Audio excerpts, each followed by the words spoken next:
This is Our View, the television voice of Washington's working families, proudly brought to you by the members of the Washington Federation of State Employees.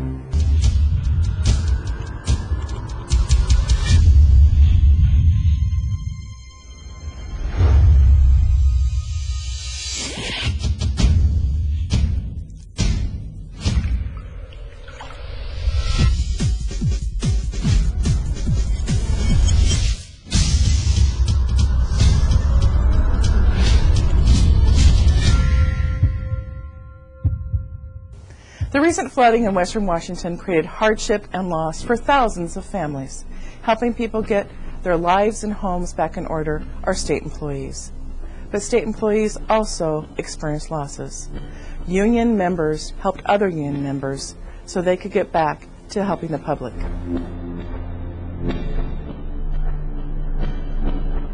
College employees came by, and they came in and we did a lot of tearing out, a lot of cleaning up, and just a lot of getting debris outside, and they were here, I'd say 6 hours at least.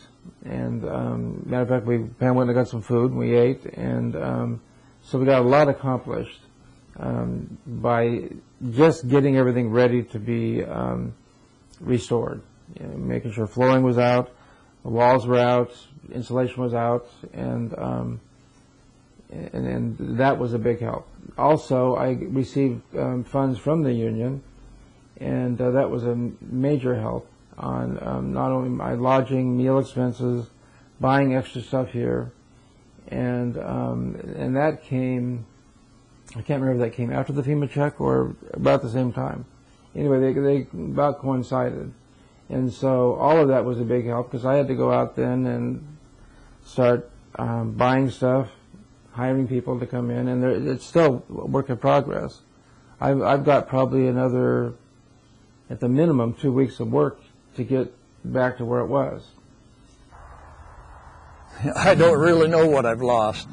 You know, it's I've still got a house to live in, and I've still got a garage, but all my tools, all my electrical stuff, motors and stuff have been underwater, and I don't know if they can be salvaged. Okay, I had 10 white-faced cows, and I only have 4 left now. The others perished in the water. And I found 2, which I buried, and the other 4, I don't know where they're at. Governments can provide funding, but it's the actual people that have to do work.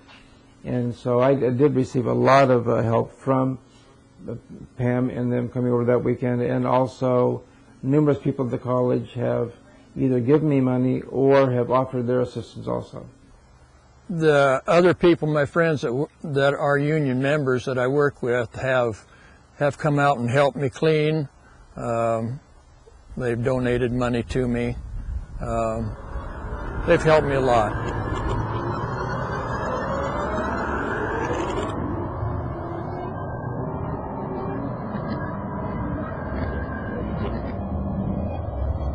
There's a heavy snow, so workers get into the snow plows and open the roads. It's as simple as that, but not quite. A lot more than that goes in the job of keeping our highways open during the winter. And as drivers, our job is to keep those workers safe. Well, if it snows in the middle of the night, then what we would do is we'd end up going on contingency, where we would bring in all the guys. We would plow up all the trucks. A lot of times we got several weather reporting systems. We know ahead of time we'll have the trucks plowed already. And what we'll do is we'll go out there and we'll plow snow and apply sodium chloride as we're plowing snow to break the bond and open up the roads. And a lot of times we'll end up plowing tandem. So we'll all line up from left to right, and we'll push all the snow off to the right-hand side, and it's critical because we have to open up drainage. If you put all the snow on the left where the drains are, then you have flooding issues. It melts, turns into ice, so it creates problems for us later on. One of the other things we do before snow hits, we like to try to get out there prior to and pre-treat the roads with a calcium chloride product. That'll help eliminate icing and breaking the bond from anything that would develop overnight. And so we use our weather reports that we have to try to anticipate that kind of stuff. It's crucial that we open up the roads due to the fact that you got EMS personnel that need to do their jobs. You got commerce out there that transports goods from one section to the next section, and so we got to make sure that we open that up. Otherwise, it costs our state a lot of money in the long run. Well, when we're out there removing snow and de-icing the roads, it's critical that everybody just slows down. Keep in mind that as we're putting out abrasives, if the cars are in the way, we can't open up the roads. And for them to be able to not crash, they just need to slow down.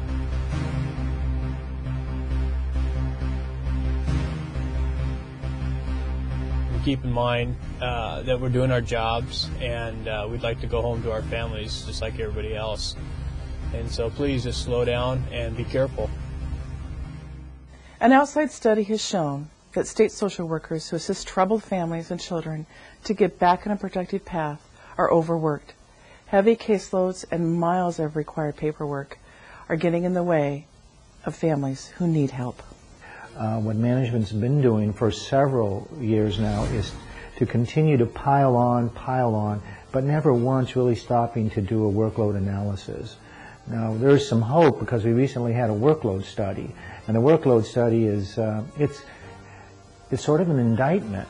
It's an indictment of the management structure here in Olympia, in that we've been saying, we, the people that actually do the work, supervisors, social workers, investigators, we've been telling our people in Olympia, our managers in Olympia, that we can't go on at this pace. You guys need to really stop and do this study.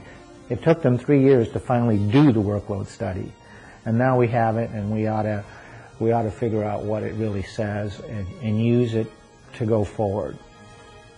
We have been telling management for years that we cannot do the job, yet they keep adding more and more things on our plate, and we are not able to keep children safe.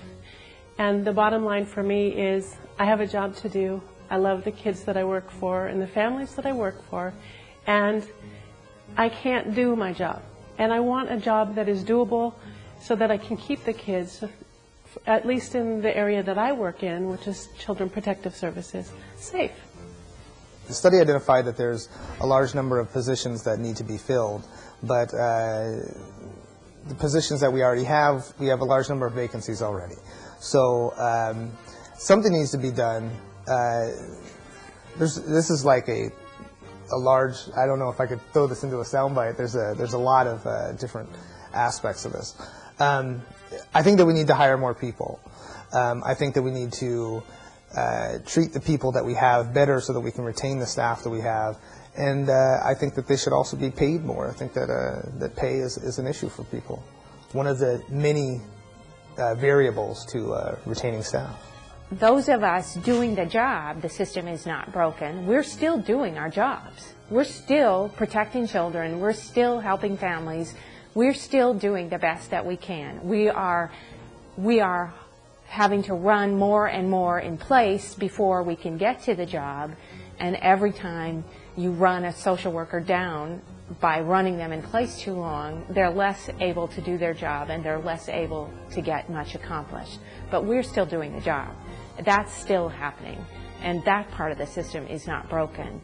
What isn't working is that our administration does not understand the job. They don't seem to understand that they don't understand the job, and so the obstructions placed in front of the social workers have grown greater and greater, and that isn't working well. But I really would hesitate to say the system is broken. We're still providing safety for children, and we're still helping families. A look at our union history. Here's Ross Rieder. In the US of A portion of our continent, February is African American History Month. It is the month of honoring the range of contributions to our national history as well as regional history of Black Americans. A. Philip Randolph organized and headed the Brotherhood of Railway Porters, He became the voice of conscience in matters of racial concern for both the Roosevelt administration in the 40s and for the U.S. labor movement in the entire period of his activity. Martin Luther King, Jr. considered trade unions an essential part of the civil rights movement. Unions, left and right, returned the consideration. He is a labor hero as well as civil rights hero. In the Pacific Northwest, Earl George was an early president of ILWU Local 19 in Seattle. Tyree Scott was an inspirational and strong leader in efforts to build diversity in the building trades in the Puget Sound region. It is absolutely essential to our moral fiber to recognize these contributions.